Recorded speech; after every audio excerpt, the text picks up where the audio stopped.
Our last excursion saw the unexpected reintroduction of a threat to Starfleet that was first seen decades ago, the parasitic creatures that attach to the brainstem and control a person, taking over their mind.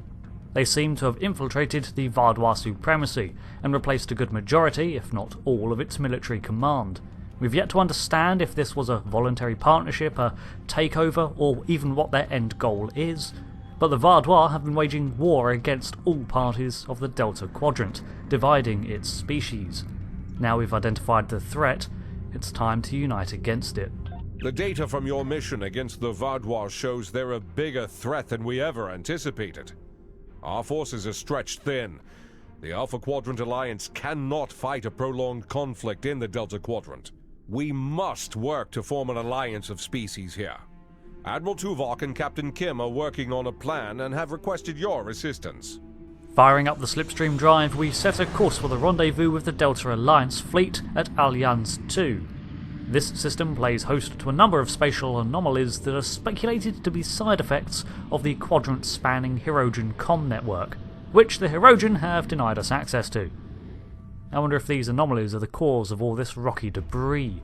Either way, the interference and asteroid field make a good staging ground hidden from the Vaadwaur.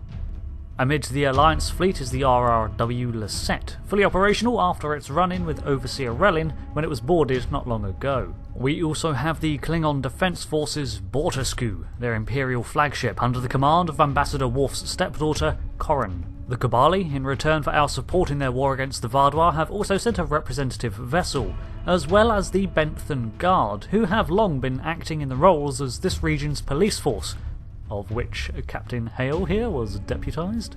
Finally, as Commander Burgess relayed, the USS Rhode Island and Voyager are here representing the Federation, and it's to the USS Voyager, Admiral Tuvok's flagship, that we will be beaming for this meeting. Stepping off the transporter pad, we once again are greeted by a familiar sight. Lieutenant Commander Kyla Van Zyl is awaiting us. Admiral Tuvok is in the conference room with the other members of the task force. Follow me, please. I'll take you to him. Well, lead the way, Commander. Well, this is a familiar sight. This is my, third visit? I know you know the way, but my orders are to escort you. Seems like we're never gonna get you that tour. Sorry. Well, that's fine, I guess. Hey, I can just make holographic replications of the ship and hang out with its crew there. You know, like Barclay did that one time on Pathfinder. That was creepy. Never mind. Forget I said anything. The others are waiting for you in the conference room. Oh, sorry. This ship has got a lot of history behind it. It must be good to serve aboard it. Be a part of a legacy in a way. We head into the conference room, where we are the last to arrive. Let us begin. While the Kobali and the Benthans have agreed to join our alliance, there are many other races in the Delta Quadrant in a position to help us defeat the Vaadwaur. It will be up to us to show them the benefits of joining us. 7, I would like you to contact the Cooperative. The Cooperative should be amenable to our offer.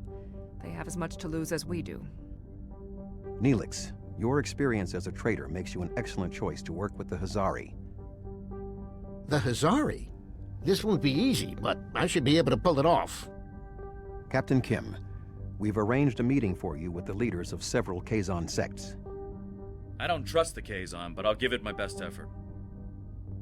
Doctor, you have experience with the hierarchy. I would like you to infiltrate one of their ships and learn more about how they make decisions. Ooh, I have several new subroutines that will be perfect for this mission.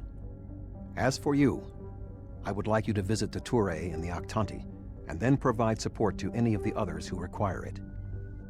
We need allies to turn the tide of this war. We cannot fail.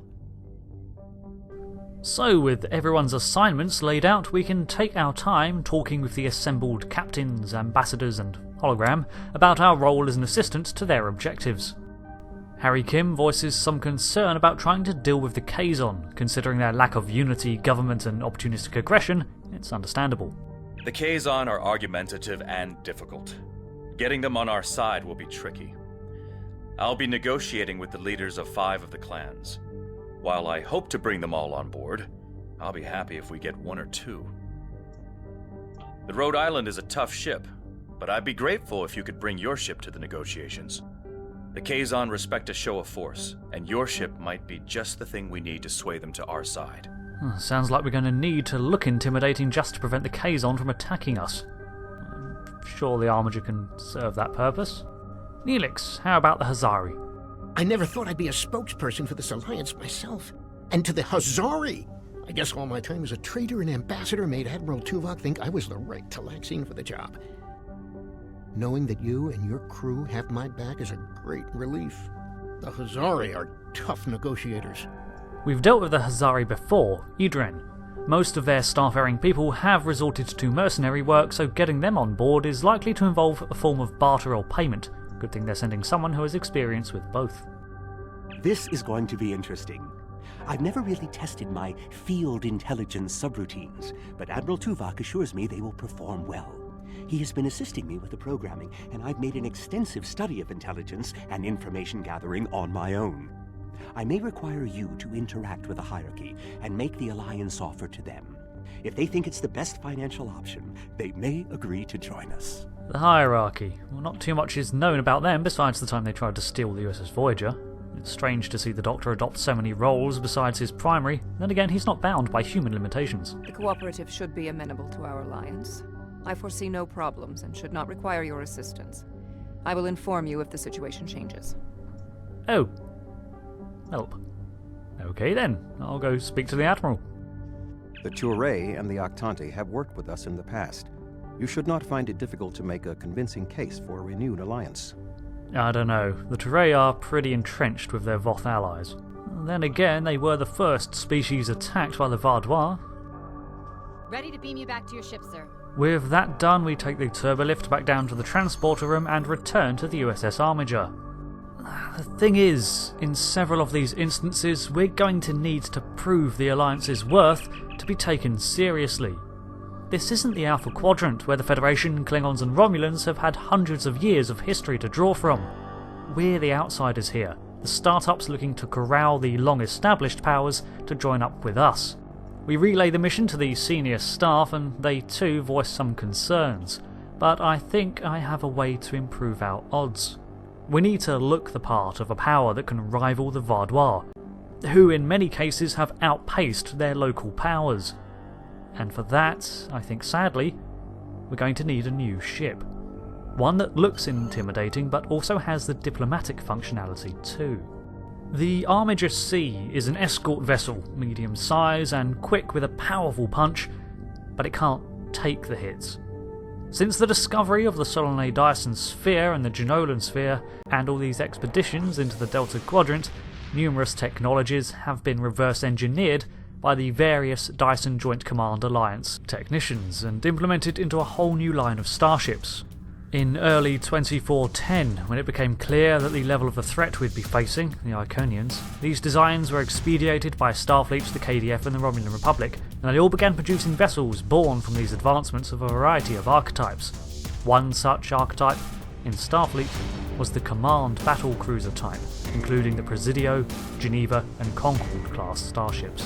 750 crew, class 12 phaser cannons, quantum torpedo launchers fore and aft, and independent mounted turrets. Its hangar deck is capable of launching a squadron of heavy shuttlecraft and can manufacture and deploy defensive phaser encampments for support. The USS Anglia is assigned to represent the Alliance in this mission.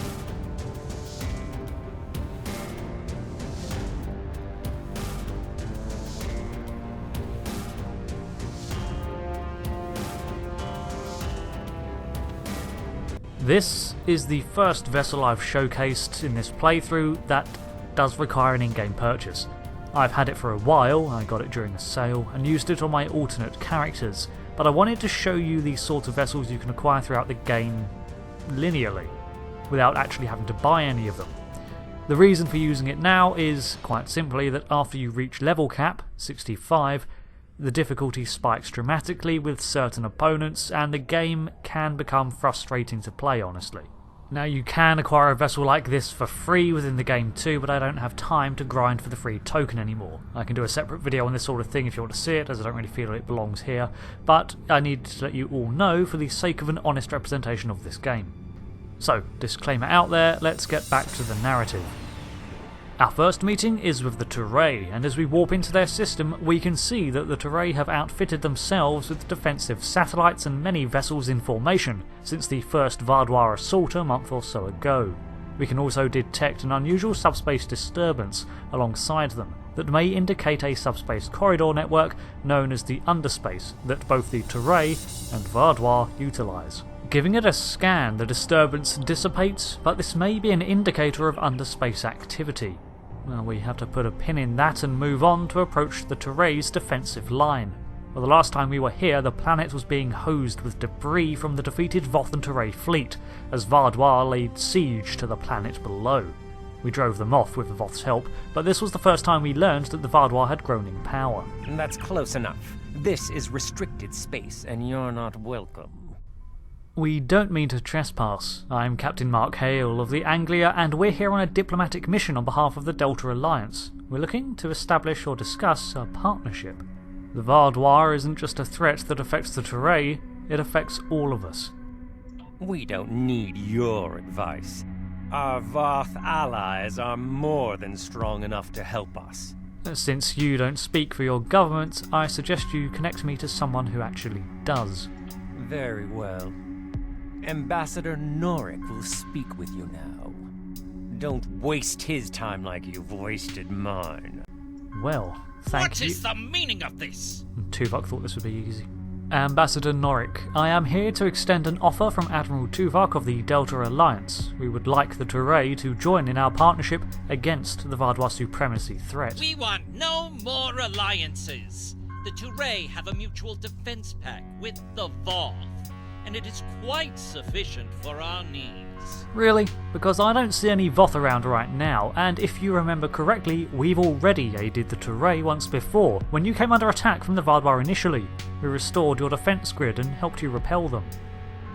Begone!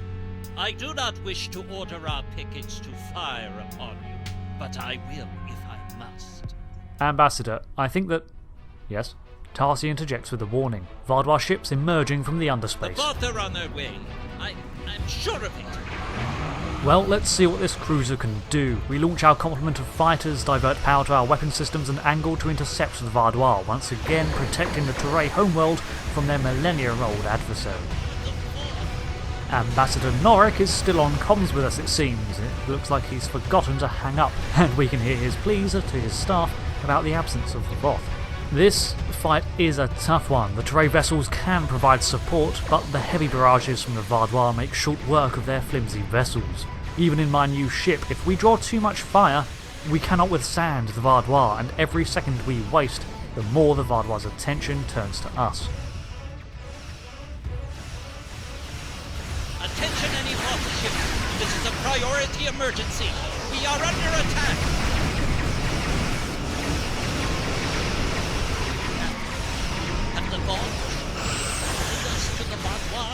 The battle rages on and there are no signs of Voth reinforcements. The Turei do appear to have been abandoned. In orbit we exchange lances of fire with the enemy and scrap rains down. On the plus side, the planet is now protected by its shield system, unlike before, but Vaadwaur ships can easily rival a Starfleet vessel, and here we have an entire fleet. It's not long before the Turei vessels are either disabled or destroyed, and it's just us left swinging. Fortunately, the Vaadwaur do not engage us all at once. I'm going to assume that there's more Turei they're fighting, or they're just trying to bombard the planet's shield. The myriad of vessels deploy all the standard tricks we've seen before, spatial charges and anchors to hold us in place. Fortunately, we weather the storm of hits, and are able to eventually drive off the Vaadwaur's second assault on the Turei. And when the dust settles, there is still no sign of the Voth. While your ship may be formidable, it is still no match for the Voth. We have already chosen our ally. We have several options here. We can call out the Ambassador for being stubborn and stupid. Tempted, so very tempted. We can boast that the ship has destroyed more Voth than I can count. Well, this ship is brand new, so technically not true at the moment. Or I can just gesture to the debris raining down on the Turei again and point out that most of it is their own fleet. They need help.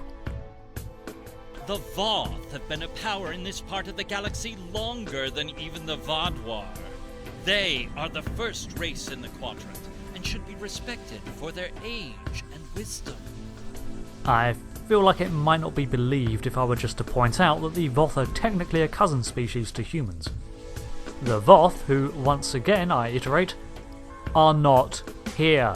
You make some excellent points. We can simply leave it at join us or be destroyed, waiting on your Voth allies that have yet to appear, or we can offer to add a permanent alliance presence in support of the defence of their homeworld. Well, I'm sure the Admiralty can work something out. You have given us much to think about. Upon consideration, I think this alliance is in the mutual benefit of all involved. I will take your offer to my superiors with my approval, and then we'll send an attaché to your flagship to work out the details. Thank you, Ambassador Norrick. I look forward to our beneficial arrangement. As we end our communications with the Turei, we call in to the Admiral to report. It is agreeable that your efforts to recruit the Turei were successful. We are reaching out to their embassy to begin our cooperation immediately. Thank you. There is no time to waste, it seems. The politics pick up where we left off. Now, at our discretion, we can move to aid another member of the Alliance in their efforts to recruit more allies. This mission, Alliances, is effectively a series of shorter missions, so now the stage is set, we'll be tackling those in the next part. Not to worry, I'll do a couple at a time, as otherwise they'd only be about 5 minutes long. As for the Turei, they are a proud people, it seems. You know, in a self-destructive kind of way. The Voth are indeed a powerful and ancient ally, however, their culture has always been slow to adapt, and the rest of the galaxy is rapidly catching up. On top of that, the Voth only truly respect their own sovereignty, and have clashed with several other powers, including the Delta Alliance. They continue to this day to try to raid the Dyson spheres for the Omega technology within, and it seems that their investment in that front is costing them elsewhere. The Turei are tentatively on board now, as it appears they have no other choice.